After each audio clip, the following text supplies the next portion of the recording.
I'm Dr. Eric Allen Williams, affectionately known as Dr. E. Yes, you can call me Dr. E.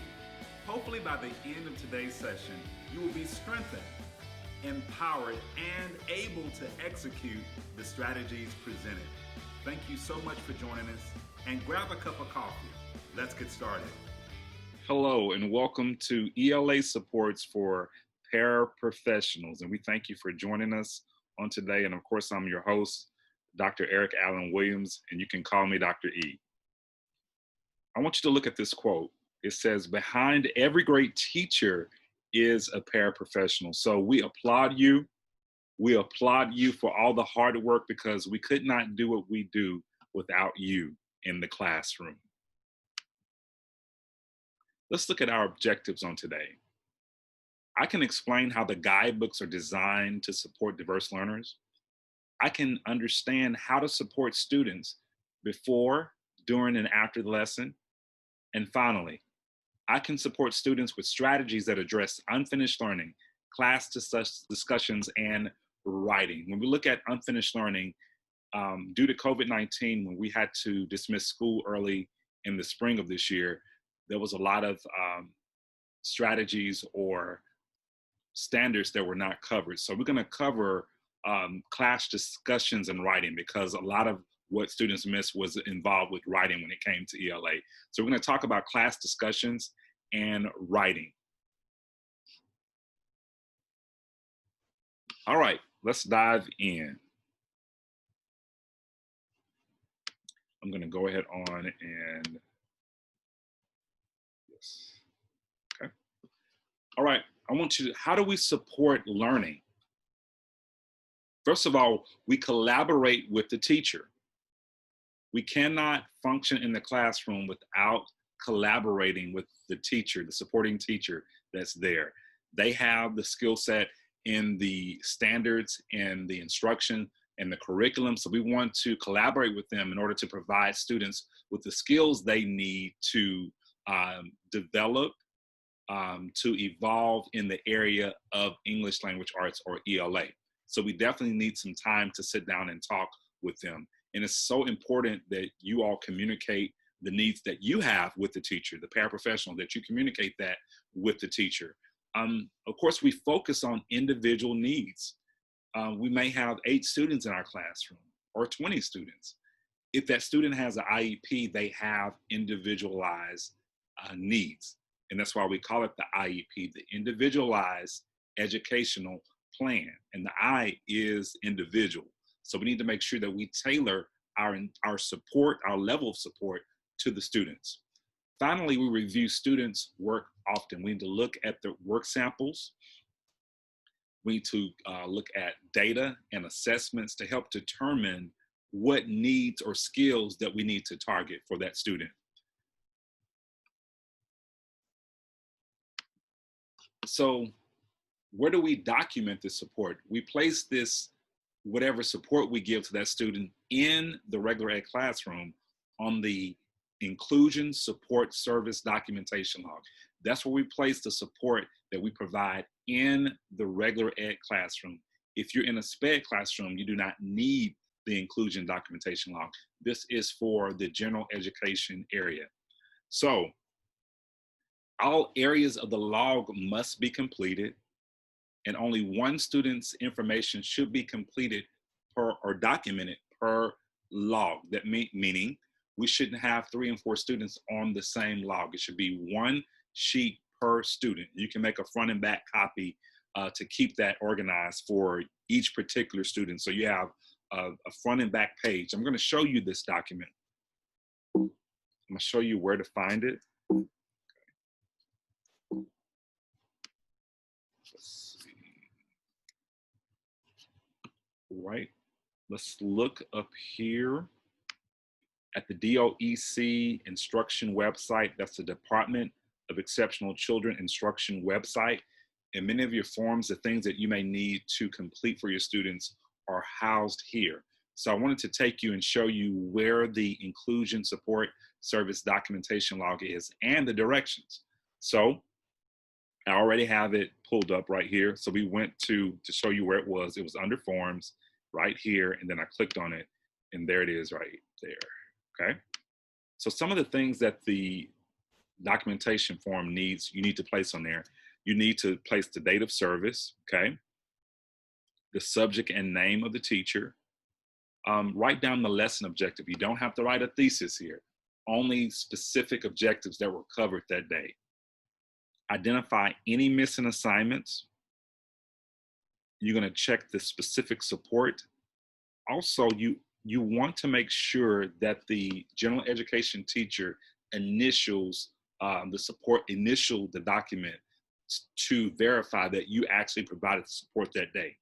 Now, if you were absent, if you were pulled by the administration, put that information there as well. If you were pulled from the classroom or you were absent, place that information there. It's very critical that we have a snapshot of what happens each day in regards to providing support for the students.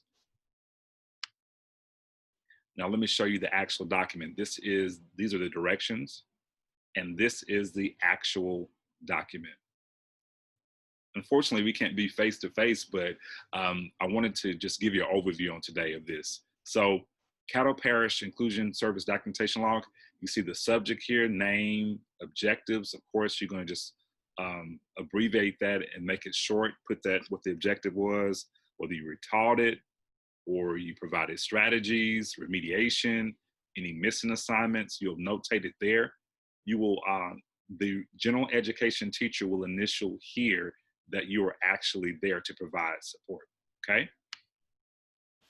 And at the bottom, the service provider's signature. So you should sign right here that you provided that service. And you definitely want to give a copy of this to your, to the special education teacher to make sure they can file that for you. And each school site, each teacher has their own organizational system. So you would have to collaborate with them to find out what that organizational system is. But you should turn these in to the special education teacher, maybe at the end of the week or it may be daily. But you all need to meet to determine that. All right, let's go back to our presentation. Now, we just talked about the collaboration law, or not the collaboration law, but the inclusion law. The general education teacher does not need to initial each day verifying the inclusion support provided by the special education teacher, co-teacher, or paraprofessional. Is that true or false? I want you to think about that. The general education teacher does not need to initial. Is that true or false? And you should have chosen false, correct. Okay. Let's look at the guidebooks 3.0 because this is the ELA curriculum that we use for grades 3 through 12. We're not going to dive very heavily into this, but I want to show you some supports that are there that when you provide the support for those students, you know where to go and you know what that looks like. We do have the Caddo ELA website. You can go there as well to look at the units for each grade level.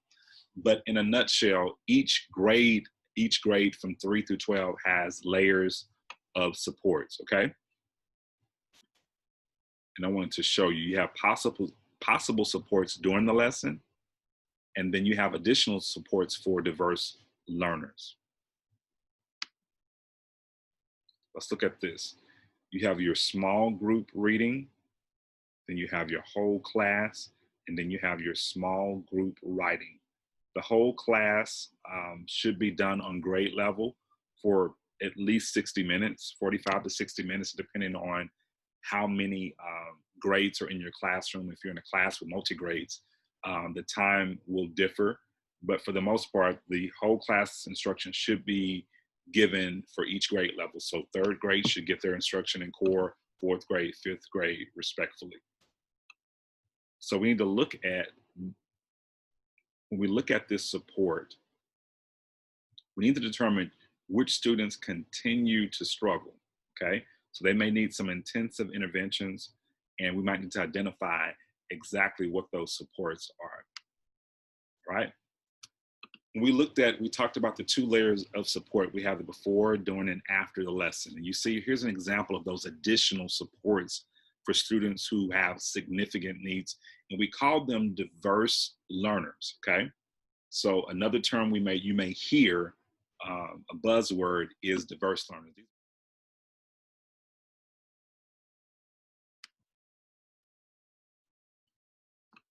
Now let's look at the supports before and after the lesson. Who needs intensive support? Students who continue to struggle. What supports are needed? Differentiated, they're based on assessments and observations. So we look at data, we look at work samples to determine where that student is, and also we can't forget about the IEP goals. When will they need that support? In a small group or during RTI or intensive group? How will they get that support? The paraprofessional or classroom teacher. What will I use to drive this support? Think about that in regards to ELA. What will I use to drive this support? It will be the supports flow chart. I want to take you there to show you. We're going to go to the classroom for the ELA paraprofessionals, right? The Google Classroom. We'll give you the code later. Don't go there now, but we'll give it to you. I want you to look at the supports flow chart. I want you to think about this like your favorite pharmacy. So if you have a medical condition and you go to the pharmacy to pick up your medication and they give you the wrong prescription, the question is, would you take that prescription knowing that it's not for your diagnosis, it's not for your condition? Probably not. You want whatever medication you came there to pick up. So when we look at this supports flow chart, this is like a diagnosis or a pharmacy for reading, all right? What's special about this is that it focuses on individual needs. So we can look at, it's not a one size fits all document. It specifically targets those needs that students have. And when we look at the IEP, which is individualized, this is perfect for that. We can make decisions based on student results. So we identified the grade level standards, the diverse learner cycle. We compare current student performance to the standards. So we look at where the student is currently and where they should be. The standards is where they should be, but the deficits show something different. We look at those gaps. Okay, then we establish a support plan with set outcomes, which sounds just like the IEP. We deliver instruction to individualize, or in our case, small groups. In many cases, it's small groups. And then we review the student work. And then we go back over to see if what we're doing is working. So we look at the grade level standards. We do some observations. We identify possible issues. And then we look at the supports, okay? So that's the overview of the supports flow chart. But let's look at the actual chart, okay? Say, for instance, we've done our observation. This student reads words inaccurately and or does not blend the syllables of a word. So we would look at some possible issues right here. These would be the possible issues. They lack knowledge of monosyllabic phonic elements, okay? So we look at the standards. This is where they should be. This is what they're actually doing, and these are possible issues. So now we need to go and find support. So we find the supports here. Practice blending those multisyllabic words. Also, we work with students on developing awareness of English phonemes. So those are some issues. And also we have activities we could click on there to help us with that. So we observe the student. And so you're gonna look at you're gonna collaborate with your teacher. You're gonna find out what the needs are. We look at the observations, then we look at the possible issues, then we find the standards, but all that is here. You can go and look at. So what you need to do is look at the possible issues, observe, look at the possible issues, and then you go and locate that on here, and there's tons of them here for whatever need your student may have in regards to ELA, all right? Let's go back to our presentation.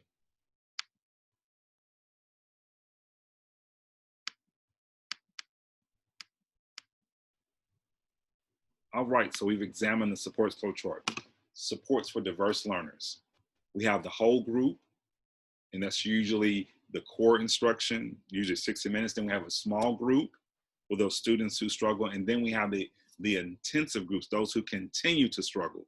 So we have different areas, different layers of support, different time slots for support. So we have the whole group, small group, and intensive group to provide the specific supports. And we're going to use the supports flow chart to help us with that. If they're on grade level and they're working independently, of course, the whole group will be perfect. But if they're struggling, small group, okay? And then if they continue to struggle, intensive right here, okay? So this should be used in addition to, not as a substitute for whole group instruction. So students need that core content here, then we move here, and then we move there, okay? Now, how do we support students in class discussions and small groups? So when we return back to school in the fall, many of our students will struggle with classroom discussions, and also they will struggle with writing, but we're going to tackle those classroom discussions. How do we facilitate that learning? How do we support our students in that? Here's one idea. Here's one strategy. It's called Talking Chips.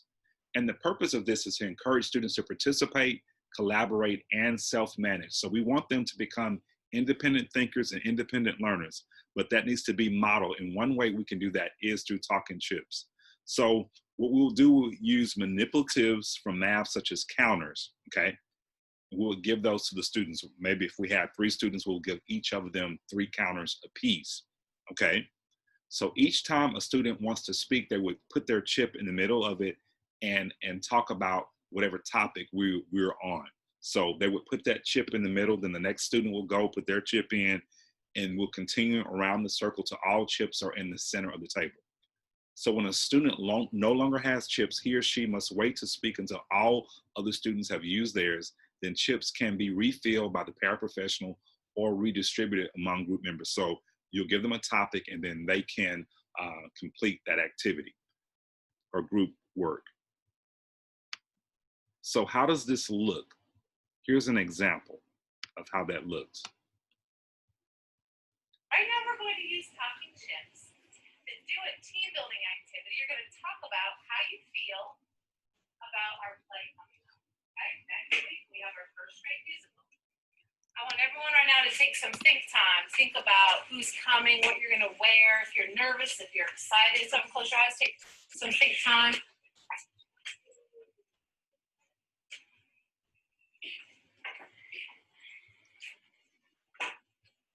Okay, well, remember when you're talking, you can push a chip forward, use your social skills, your listening skills with others.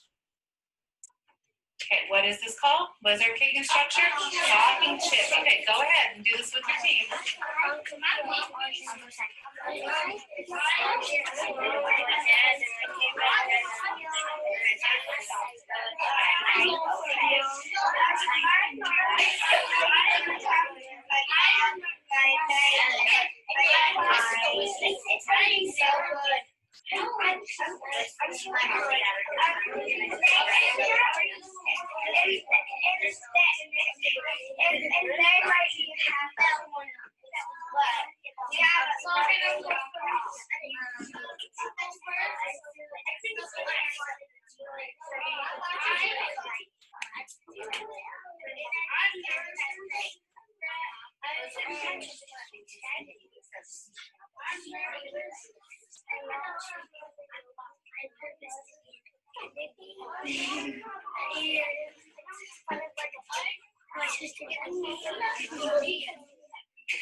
All right, everyone bring your hands in, do your team cheer with each other to celebrate.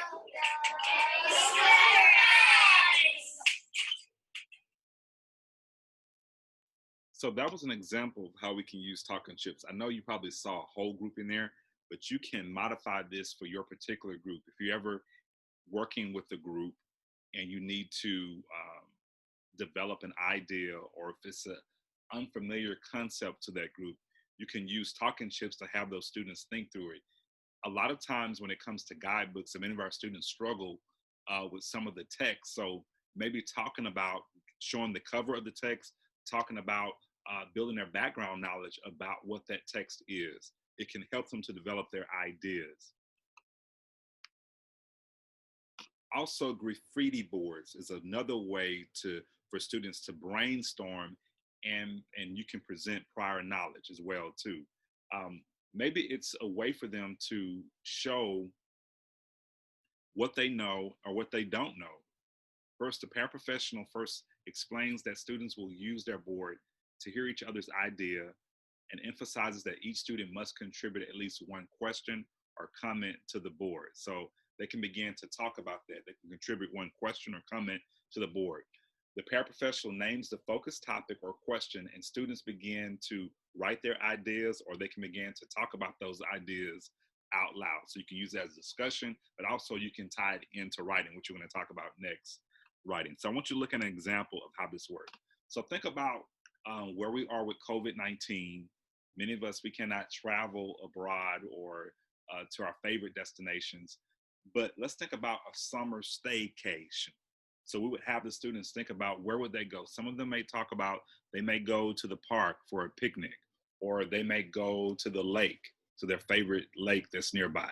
So this is one way that we can tie in, pick a topic, but you can even make this even more specific to whatever curriculum you're using for social studies, for science. But we chose summer staycation as an idea. So think about, where would you go for your staycation? Where would you go? You may stay at home, or you may venture out and take a walk. So what would your staycation look like? So we'd ask those students their idea, and they would put it on that graffiti board. They could tell you the ideas. You can write them down for them, or they could draw something to put it out there. And you can even expand this for any curriculum. So it's very easy to use the graffiti board. So what are some strategies for supporting students with writing? Because many of our students continue to struggle with writing. And because we had such an abrupt stop in our support in the spring, we definitely want to target those writing skills that are needed for those students to be successful. Okay, let's think about mini skill sessions for writing, just small little sessions to work with our students on.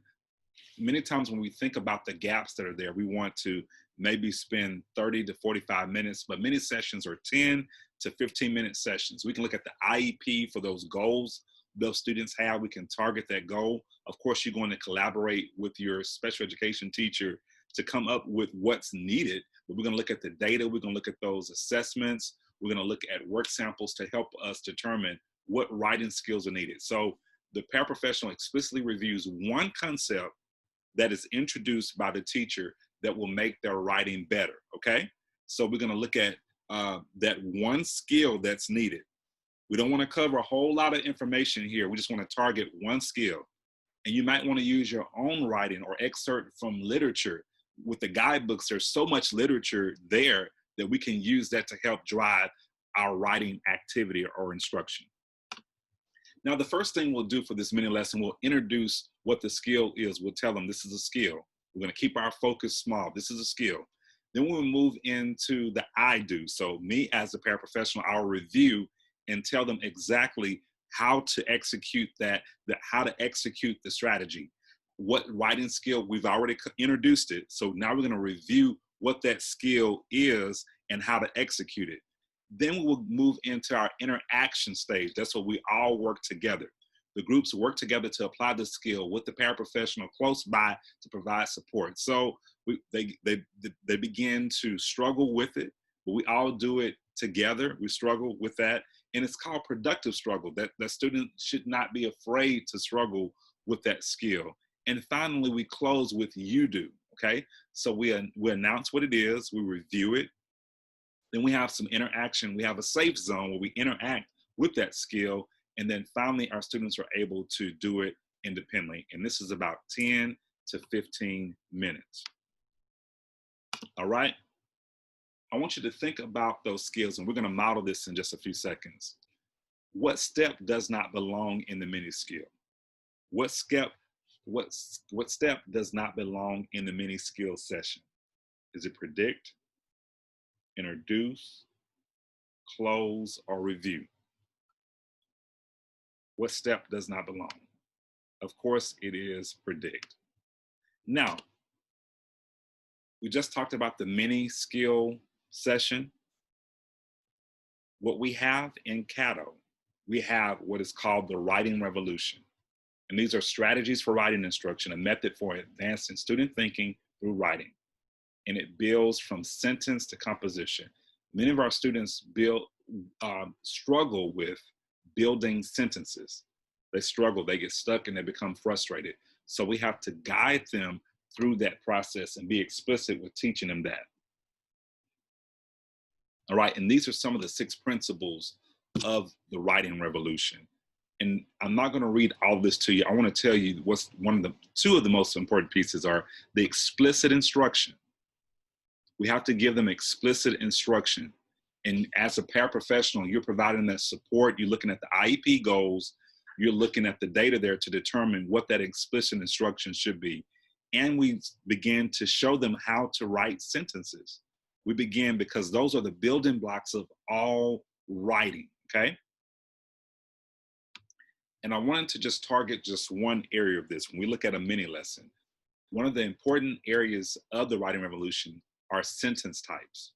And the reason why sentence types are important because they will help students create paragraphs in the future. So if our students can identify the types of sentences, I know we have phonemic awareness, we have decoding, all those skills that need to be covered, but also students need to know sentence types, all right? We have the statement, which is a declarative, the question, the interrogative, the exclamation, the exclamatory, and the command, the imperative. So we would tell students about these, have them identify them, show them examples of it, so they'll be familiar with the punctuation. When students write varied sentence types, their writing is more interesting. So we'll tell them the types of sentences. We'll teach them how to write sentences. We'll do a whole lot of writing in those mini sessions. We'll review this concept there, all right? Here are some examples from guidebooks, the American Revolution. I want you to look at these sentences. I want to see if you can determine which sentence is which, okay? All right, and we're gonna go through it. I'll give you a few seconds to read over those and see if you can determine.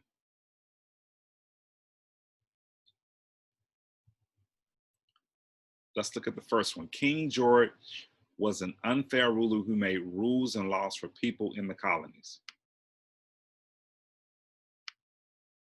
Statement. Why did the colonists leave England to settle in the New World? Question, of course. It's not fair for King George to tax the people. Exclamation. Refuse to pay taxes to Great Britain. Command. So here's an activity. You can pull some sentences from the curriculum. And the great part about the writing revolution, it's pulled from the curriculum. So use the text to help you with those mini sessions. Use the text to help drive those. You can create those full sentences to help those students. You can even have them write some sentences as well too. You can model, you can write them, you can have them write them so they can be familiar with sentence types. And this is just one segment or one aspect of the writing revolution. And then you have them try it. When we talked about the I do, you do, we do, okay? So here you will have them try it and they will try it together. Give them a topic. The topic is Louisiana, okay? And they would write a statement about that. Louisiana has a diverse culture, okay?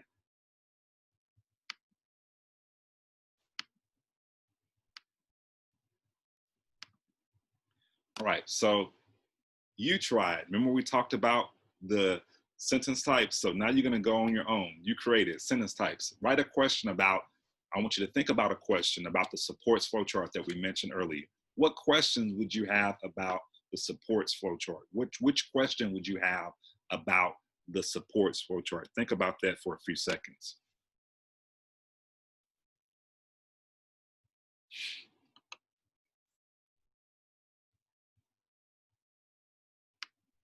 Okay. One of the questions you may have is, how do I access it? And of course, the answer would be, how do I access the supports flow chart? Where would we go to find that? I mentioned to you all earlier. We would go to the ELA Paraprofessionals Classroom, Google Classroom, to find that. All right. So then we would have another example. Write a topic sentence about the topic using a sentence types. Okay.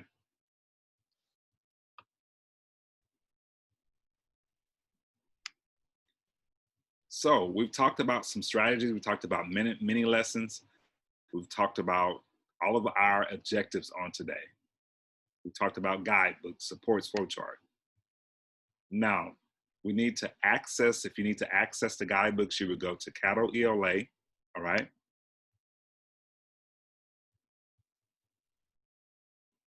We have grades 3 through 5, 6 through 8, 9 through 12. We have each grade level here. The standards are embedded in each curriculum. We also have the units for each grade level in here. So you just access it through your Google Drive. You can go there. You can see a little bit of this right here. So you have all of the units that are there. You have the guidance documents. You can actually see which lessons are being presented each day. So we just did third grade. So if you ever need to know or you want to be aware of what the students are covering each day, you can look at it. The lessons are here, the slides are here.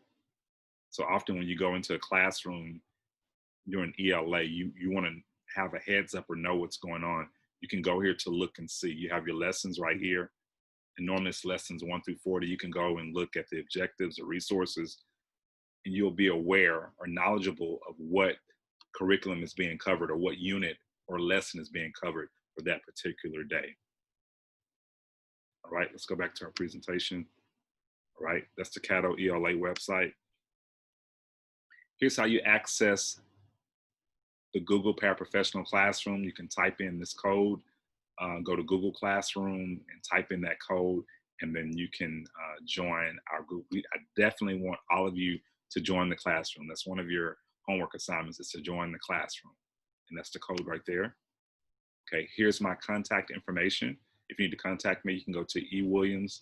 Just email me at ewilliams@catoschools.org if you have any additional questions or concerns. Okay, thank you for attending, and we need you to go and complete the assessment at the end of the presentation. The link is provided in KickUp, and you have to do that in order to receive credit. Thank you for joining us on today.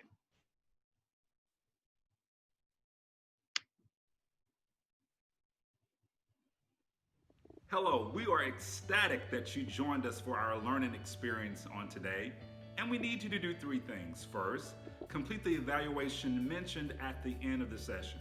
Secondly, we need you to implement the strategies presented, because that will enhance your instruction. And finally, we want you to like, send, and share this information with your colleagues. Nelson Mandela, an icon and world leader, once said, "Education is the most powerful tool we can use to change the world." So go out and be a world changer. Thank you, and join us for future sessions.